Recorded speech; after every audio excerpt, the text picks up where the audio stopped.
धन्यवाद कर्मचारी साथियों, फाइनेंस 3.0 से संबंधित एक महत्वपूर्ण अपडेट के साथ आपके साथ उपस्थित हूं। जैसे कि मैंने कल की वीडियो में बताया था कि 22 तारीख की देर रात या 23 तारीख को मई माह के सैलरी बिल ऑटो प्रोसेस हो जाएंगे और आज 23 तारीख को सुबह नहीं हुए थे, लेकिन अब है वो बिल ऑटो प्रोसेस हो चुके हैं। अब आपको बिल को रिपोर्ट डाउनलोड करके किन किन बातों को विशेष रूप से चेक करना है, क्योंकि इस माह काफ़ी कुछ जो अपडेट्स है वो आपको ध्यान रखना है। तो सबसे पहले तो बात करेंगे कि आप कैसे चेक करेंगे। तो डीडी लॉगिन में जाने के बाद में आपको यहाँ बिल्स में जाना है और बिल्स में जाने के बाद में नीचे स्क्रॉल करेंगे तो आपके एक ऑप्शन आएगा बिल स्टेटस। यहाँ बिल स्टेटस पर आप जैसे ही क्लिक करेंगे तो इस महीने के जितने भी बिल है वो आपके शो हो जाएंगे। जैसे यहाँ बिल नंबर है, ये स्टेटस आ रहा है bill not forward to treasury, bill not forward to treasury. ये जितने भी 5 बिल बन गए ये 5 bill not forward to treasury और ये बिल आज ही एलोकेट हुए हैं। आज सुबह तक नहीं थे लेकिन आज दिन में एलोकेट हो चुके हैं। अब आपको इसकी रिपोर्ट्स डाउनलोड करनी है। जैसे यहाँ मैं एक बिल है इसकी रिपोर्ट डाउनलोड करके होता हूँ और इस रिपोर्ट को एक एक रिपोर्ट को आप अच्छी तरह से चेक करना है। यहाँ से जैसे डाउनलोड करेंगे तो इनमें जो जो चीज़ें आपको एक बार चेक करनी है वो मैं आपको देता हूँ। तो यहाँ से इसको डाउनलोड करके इस तरीके से यहाँ से जैसे मैंने इसको डाउनलोड कर लिया और इसके बाद में इसको एक रिपोर्ट को मैं आपको जूम करके बता देता हूँ क्या क्या चीज़ें आपको चेक करनी है। सबसे पहली इंपॉर्टेंट चीज़ चेक करनी है कि आप बेसिक देख लें और बेसिक के अनुसार DA 60% है या नहीं, क्योंकि आपको पता है जनवरी से अप्रैल तक का 4 महीने का DA है वो आपको बड़ा हुआ DA रिव्यू मिल गया, लेकिन मई माह से DA कैश मिलना है और इसके लिए DA अपडेट हुआ या नहीं हुआ ये जरूर चेक करें। कहीं ऐसा न हो कि आपके जो बिल बना वो 58% से बना हो, तो ऐसी स्थिति में आपको बिल है वो वापस रिवर्ट करना पड़ेगा, डिलीट करना पड़ेगा। तो यहाँ से जैसे आप देख लें जैसे 50,800 जो बेसिक है तो इसका 60% काउंट करेंगे तो 30,480 होना चाहिए और 30,480 आ रहा है। इसका मतलब इनका DA अपडेटेड है। इस तरीके से ये जो है 77,700 इसका 60% है, 46,620 है और ये 46,620 है।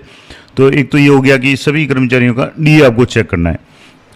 दूसरा जो इम्पोर्टेंट बात इस महीने में मैंने आपको कहा था कि समूह दुर्घटना बीमा यानी GIS की जो कटौती 700-1400 की अगर किसी भी कर्मचारी के अप्रैल में की थी वो कटौती इस महीने में रिपीट नहीं होनी चाहिए। यहाँ आप देख लें जो भी डिडक्शंस यहाँ आप देख रहे हैं, यहाँ से जैसे GPF की कटौती है, RGSS है, SI प्रीमियम है।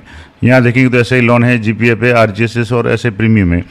यहाँ देखेंगे तो SI लोन है, SI इनकम टैक्स है, SI प्रीमियम है, GPF और RGSS। लेकिन किसी भी कर्मचारी के यहाँ समूह दुर्घटना बीमा यानी GPA की कटौती नहीं है।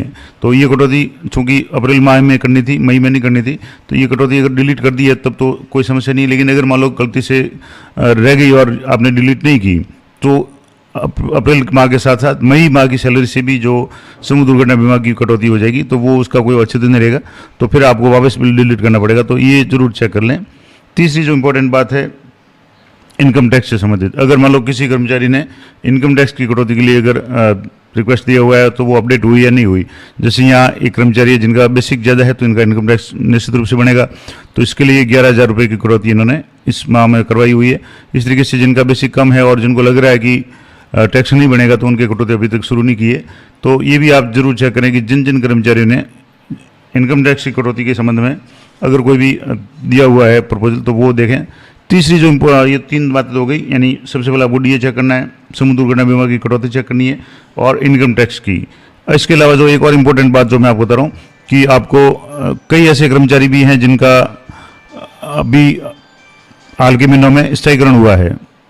तो स्थायीकरण होने के बाद जैसे मई माह की सैलरी से जिनकी जो भी SI की कटौती हुई थी अब मार्च माह से शुरू हुई थी, मार्च, अप्रैल और मई। अब मई महीने में अधिकांश लोगों की जिनकी कटौती शुरू हुई थी SI की उनकी पॉलिसी नंबर आ चुके हैं और मैंने पिछले वीडियो में बताया था कि पॉलिसी नंबर कैसे अपडेट करने। तो अभी जिन कर्मचारियों के पॉलिसी नंबर अपडेट नहीं हुए थे उनको आपको अपडेट करना है। तो मैंने भी जैसे कुछ समय पहले यानी कल ही एक कर्मचारी जिनका SI के नंबर है वो अपडेट कर लिए थे और अब जब आपको चेक करना है जो इसका शेड्यूल चेक करेंगे, यहाँ से जैसे शेड्यूल रिपोर्ट आप क्लिक करेंगे तो शेड्यूल में आपको यहाँ से जैसे एक तो जैसे यहाँ एडवांस सैलरी का ऑप्शन है, यहाँ RGSS और यहाँ से आप देखेंगे तो ये जो शेड्यूल आपने डाउनलोड करेंगे उस शेड्यूल को मैं थोड़ा सा यहाँ से जूम करके आपको देता हूँ। तो यहाँ से जैसे शेड्यूल है इसको और थोड़ा सा जूम कर रहा हूँ और यहाँ से आप देखेंगे तो यहाँ SI number, SI policy number, तो यहाँ SI पॉलिसी नंबर ये हो गया। ये जो नए नंबर आ रहे हैं वो इस तरीके से आ रहे हैं, जैसे SR है, JL है और 2026 ये 2025।